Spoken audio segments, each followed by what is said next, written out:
So if people haven't seen My Fault London yet, tell us, what can they expect going in? It is a exciting ride. It's like Cruel Intentions meets Fast and the Furious with a sprinkle of Romeo and Juliet. Boom!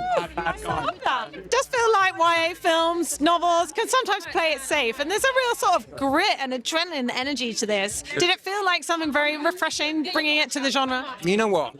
Acting's not a hobby. You know, I do it to make a living.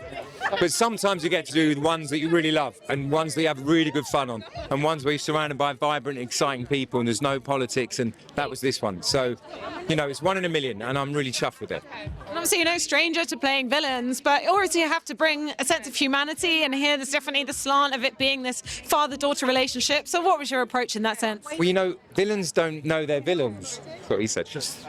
Villains don't know they're villains. Villains are, you know, good people do bad things. So I think that's the sort of essence of how to go about playing bad guys. What was your experience of driving? Was that something you were very comfortable with? Yeah, I love driving. I didn't get to drive though. It was her. She drove brilliantly. She's amazing. It's not only my daughter, but I'm very proud that she was the only member of the young cast who actually drove the car, and she did it brilliantly. What do you think makes Asha so special? She takes on this role of Noah with such gusto. You know what? The heart of this film is their romance, and without that, there is no movie. And at the read-through, immediately we saw that these two, there was something electric between them, and all of us breathed a sigh of relief. More importantly, the producers all went, because without it, there's no film.